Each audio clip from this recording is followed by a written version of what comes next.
अस्सलाम वालेकुम। कैसे आप सब लोग। तो आज मैं सूखी मच्छी किस तरीके से साफ़ करते हैं वो बताऊंगी।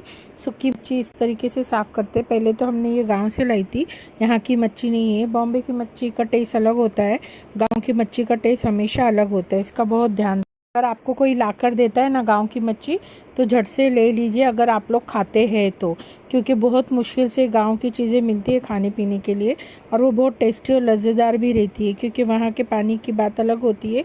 गांव का पानी हमेशा मीठा अच्छा होता है, जो भी नदी का हो, बावड़ी का हो, जो भी हो। और यहाँ के पानी का अलग होता है जो बीएमसी हमें वो करके देती है। तो देखिए मच्छी बहुत ताज़ा होती है और बहुत अच्छी थी। रीज़न ये क्या, देखिए बोबिल भी बहुत अच्छे सूखे हुए थे, और मैंने बांगड़ा और दोड़ी ली हूँ, दोड़ी बोलते हैं छोटी मच्छी को, और बोम्बिल ली हूँ। तो बोम्बिल मैंने मुंडी बहुत अच्छे से साफ़ कर ली हूँ। मुंडी साफ़ कर लेना इसके लिए ज़रूरी होता है इसमें, क्योंकि खाते वक्त हम लोग ये काम नहीं कर सकते हैं। ये मुंडी में कांटे होते हैं, जैसी सूख जाती है सब कांटे, मांस सूख जाता है और कांटे रह जाते हैं। तो इसका बहुत ख्याल रखना। आजू बाजू की शेपुट भी निकाल देने हैं। थोड़े थोड़े करके मेरे सब साफ़ हो गए, ज़्यादा नहीं है, 50 के ऊपर ही थे बोम्बिल। और बांगड़े ली हूँ, बांगड़े भी 8 या 9 ही है, ज़्यादा नहीं है। और धोड़ी भी 8 या 7 ही रहेगी। तो ऐसा है। क्या मैंने ले ली हूँ, अच्छे लगे, क्योंकि सूखी मच्छी मिलती है बाज़ार में, अंदर जाना पड़ता है सुबह में 8-9 बजे, और हमारे पास टाइम नहीं था। हम 1 या 2 दिन के लिए गए थे। टाइम का बहुत प्रॉब्लम होता है कि आपको टाइम पे जगह पे जहाँ जहाँ जो चीज़ें मिलती है आपको पहुँचना है, नहीं तो वो चीज़ें आपको नहीं मिलेगी। तो इसका बहुत ख्याल रखना जब भी आप शॉपिंग के लिए जाओ गांव मुल्क में, क्योंकि गांव मुल्क वाले सुबह में 4 बजे उठ जाते हैं, 7 बजे की एसटी वगैरह पकड़ के आपको जगह पे पहुंच जाना है। मच्छी वगैरह ख़रीदनी है या कुछ भी मसाला वगैरह कुछ भी। तो मैंने इस टाइम मसाले तो नहीं लाई हूँ गांव से, सिर्फ मैंने सूखी मच्छी लाई। तो देखिए ये बोम्बिल मैं साफ़ कर रही हूँ। बोम्बिल साफ़ करने के बाद मैं बांगड़े साफ़ करूँगी, और बहुत टेस्टी लगते हैं सारी चीज़ें खाने के लिए, और मज़ेदार भी लगती है। रीज़न ये कि अच्छी अच्छी चीज़ें बनाइए, खाइए, और कोकन के लोगों को ये सारी चीज़ें लगती ही लगती है। सूखी मच्छी, गिल्ली मच्छी, हर मतलब 2 से 3 दिन हम गिल्ली मच्छी फ्राई या पका के खाते हैं। मटन एक या संडे एक आध दिन हम लोग खा लेते हैं। उसके बाद में हम मटन दाल 2 से 3 दिन चलती है। तो ये दिन के हमारे एक हफ्ते का जो शेड्यूल होता है वैसा होता है। मंडे ट्यूसडे दाल होती है, बुध जुमेरात जुम्मा मटन मच्छी होती है। फिर फ्राइडे सैटरडे एक आध दिन का ही घर का खा लिए, नहीं तो कुछ काम है तो वही अल्टी, मगर रोज़ बनता तो है।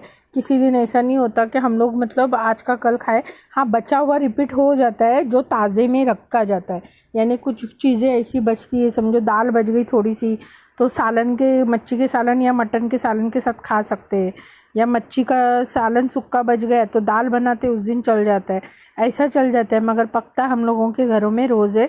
रीज़न है कि सभी लोग खाने वाले होते हैं, 2 टाइम का खाना चाहिए ही चाहिए होता है, और हम पकाते कमाते किसके लिए, खाने के लिए ही होता है। तो अच्छी अच्छी चीज़ें लाइए। देखिए अभी मैंने ना बांगड़े साफ़ करने ली हूँ। अभी मैं ना इसकी सारी मुंडी उड़ा दूँगी। कुछ लोग इसकी आंखें खाते हैं, मगर हम लोग नहीं खाते। गिल्ली मच्छी में भी आंखें खाते हैं, साफ़ करके ले लेते हैं। हम लोग नहीं खाते। मैं पूरी मुंडी निकाल देती हूँ। आजू बाजू के सारे शेपुट में साफ़ कर लेती हूँ। और पेट है ना, पेट का हिस्सा है ना, आप हाथ डालोगे तो फटक से निकल जाता है। रीज़न ये कि गिल्ली मच्छी में नहीं निकल पाता है, सूखी मच्छी में जल्दी निकल जाता है, क्योंकि सूखी मच्छी सूख गया होता है अंदर का, जो भी कोठे के अंदर, पेट के अंदर उसके जो भी कचरा होता है ना, वो सूख गया होता है। और इसको नमक लगा के सुखाते हैं, तो इसमें मेहनत लगती है। तो जितना गिल्ली मच्छी महंगी है उससे ज़्यादा ये सूखी मच्छी महंगी होती है। मगर आपको गांव मुल्क में जाते हैं तो अगर आपको मिलती है तो ज़रूर लाइए, खाइए, बहुत टेस्टी लगती है। बांगड़े भी बहुत टेस्टी लगते। सुरमई भी थी, मगर अभी मैंने ये 3 चीज़ें ले ली तो ज़्यादा नहीं लिया, क्योंकि जाते आते रहते हैं, कभी कुछ काम से या किसी की शादी। अभी हम लोग गए थे शादी में, तो किसी की शादी में या कहीं पे जाते हैं तो हम ले ही लेते हैं। रीज़न ये होता है क्या, चलते फिरते अगर हमको कोई चीज़ अच्छी दिख जाती है तो हमको ले लेना होता है। रीज़न है कि गांव की चीज़ें जल्दी अच्छी मिलती नहीं। वैसे तो मैंने बहुत सारी चीज़ें लाई थी, मगर मैं ना वीडियो बनाना इसके लिए भूल नहीं जाती हूँ, बना देती हूँ, डालने में मुश्किल हो जाती। जैसे ये मोबाइल का प्रॉब्लम हो गया, एडिटिंग करने के आवाज़ नहीं हो रही। अभी भी हो रही है कि नहीं हो रही पता नहीं, 8 से 10 बार मैंने कर चुकी हूँ, नहीं हो रही है। फिर भी अभी मैं ट्राई कर रही हूँ फिर से, अगर हो गई तो अभी ये वीडियो ज़रूर डालूँगी।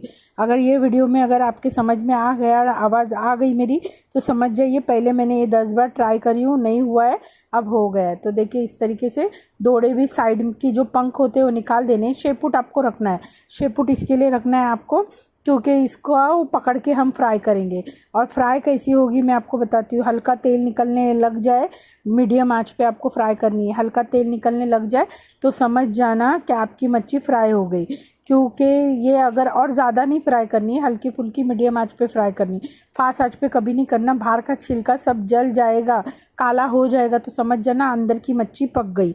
इसका वो साइन वही होती है फ्राई करने की। तो इस तरीके से हम सील पैक कर देंगे। तो कोकन के लोगों को मालूम है सूखी मच्छी मिलती नहीं है जल्दी, और मिल गई तो ऐसा होता है कि नहीं बस हमको मिल गई, जैसी मिल गई ले लेना होता है। सूखी मच्छी जल्दी मिलती नहीं है और गांव की तो नहीं मिलती। तो लाइक शेयर सब्सक्राइब ज़रूर कीजिए। कोकन के लोगों को मालूम है सूखी मच्छी बहुत टेस्टी और लज्जतदार लगती है। Thank you, bye bye.